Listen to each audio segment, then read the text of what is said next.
Приветствую, друзья! Разобравшись с бюджетными НОА, сегодня я предлагаю двинуться дальше и поговорить о куда более дорогих наушниках в лице пятидрайверных Zigbee Sina, внутри которых трудится один 10-мм LCP-динамик и целых 4 арматурных излучателя, 2 из которых отвечают за верха и середину, и 2, вот уж совсем сюрприз, за самый верх диапазона. Позже вы поймете мое удивление. Есть чем поделиться, так что должно быть интересно. Собственно, поехали. Пришли наушники в небольшой, как и у младшей версии коробки, где нам обозначили импеданс модели равный 32 Ома и ее чувствительность в 107 дБ. В комплект нам положили гарантийный талон и уже знакомый набор черных силиконовых амбушюр. Кабель на вид приличный, гибкий, витой, с прямым металлическим штекером и сопротивлением на каждый жил равным всего 23 Ома, что довольно-таки неплохо. Здесь кабель, друзья, явно получше. Сами чашечки выполнены из глянцевого пластика с 2 отверстиями для компенсации, бортиком для удержания амбушюр и примитивно оформленной внешней частью. Смотрятся они не броско, зато сидят удобно, да и с изоляцией тут все в порядке. Вот так это все и выглядит.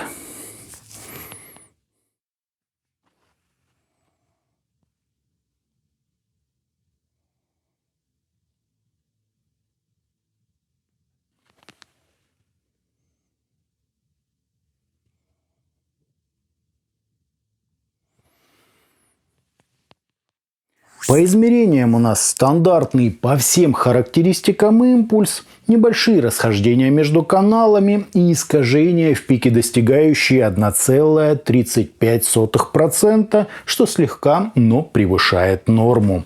Фаза ведет себя естественно, а затухания на 30 и 60 дБ идут без сколь-либо значимых возмущений. По АЧХ же мы имеем подъем низких частот на 8 дБ с линейным таким переходом на середину, аналогичной амплитуды выделения области разборчивости с акцентами на 3 и 4,5 кГц, а также пик на 8 кГц для усиления резкости звучания. После чего лишь на 15 кГц нам возвращают высокие частоты, и то прямо очень узким спектром. Настройка в целом топового уровня, сравнимая с решениями Canon или Moonlight от компании Yanyin, только здесь зачем-то сильно так прибрали верха. Звучат же герои обзора, мягко говоря, не совсем натурально. Практически сразу я ощутил явную нехватку высоких частот, воздуха, фокусировки и разрешения на нижней части спектра. Басы хотя и достаточно глубокие, но без явно очерченных текстур и с эдаким эффектом липкости. Впрочем, стыковка его с чисто арматурной серединой выполнена почти безупречно. Все более-менее однородно и в меру сбалансировано. При этом средние частоты здесь прямо от души отсыпано мелких нюансов и разнообразных оттенков звукоизвлечения. Сама же подача очевидно темная, то есть с преобладанием исключительно низких частот. Тут, правда, возникает вопрос по поводу заявленных балансных арматур, отвечающих только за самый верх диапазона. Получается, что их поставили, чтобы потом задушить.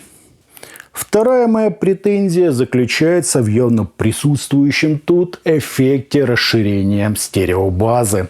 То есть звук словно расфокусирован, а голос исполнителя и лидирующие инструменты уходят за границы воспринимаемой нами виртуальной сцены, делая из музыки что-то подобное эффекту surround или звук вокруг. Как следствие, здесь нет позиционирования ни вокалистов, ни инструментов, сливая все в единую такую растянутую по масштабу картинку. Как спецэффект это, конечно, замечательно. Многие, уверен, такому даже порадуются.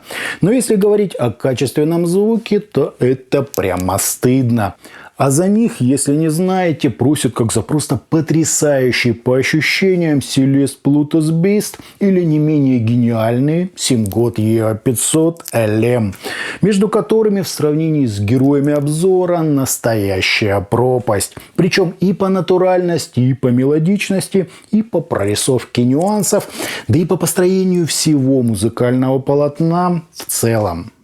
Впрочем, есть у данной модели и свои плюсы. Настройка у них просто шикарная, реально как я люблю. То есть без VDSF или приближенного к ней Хармана.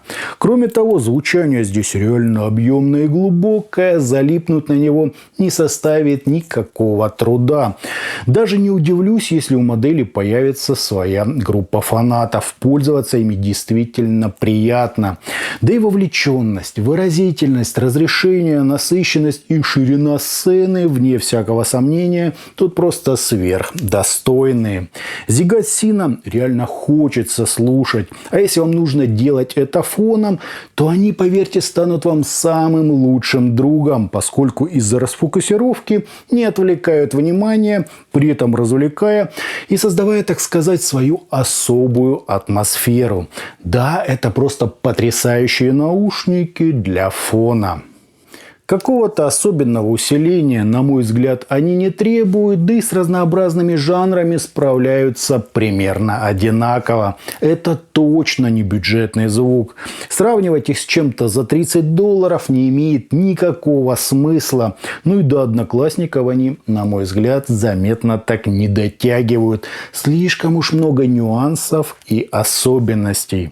Я бы брал их вторыми или даже третьими наушниками, которые идут под настроение. И если быть уж совсем откровенным, очень редко бы использовал. Интересно, весело, эффектно, но слишком уж неестественно и как-то глухо. Хотя наш слух и не к такому способен адаптироваться. Поэтому уверен, будет много разговоров про сотни часов прогрева и особенности их раскрытия. Еще раз, это неплохое решение. Звук реально взрослый, с целой кучей положительных особенностей, но и минусов тут тоже хватает. Работать мне в них понравилось, а слушать музыку, вообще говоря, нет. Итогом гибридные шестидрайверные наушники Zigad Sina удобно сидят, спорно выглядят и просто великолепно настроены в плане кривой АЧХ. Искажение, да, на границе допустимого, зато превосходный импульс и чистые графики водопадов. По подаче же это сочное, даже немного магнетичное, но сильно притемненное звучание.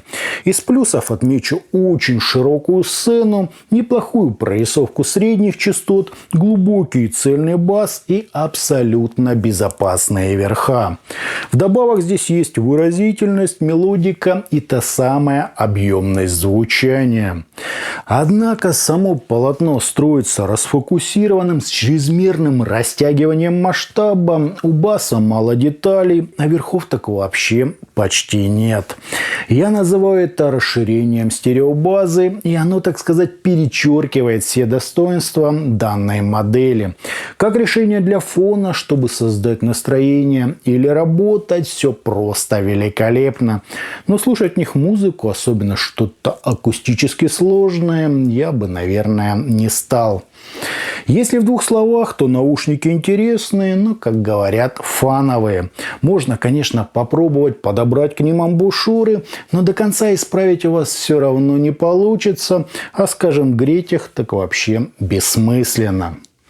А на этом, друзья, у меня все. Это были наушники Zigad Sina. Не забывайте, что у нас есть группы ВКонтакте и Телеграме. Обязательно на них подписывайтесь.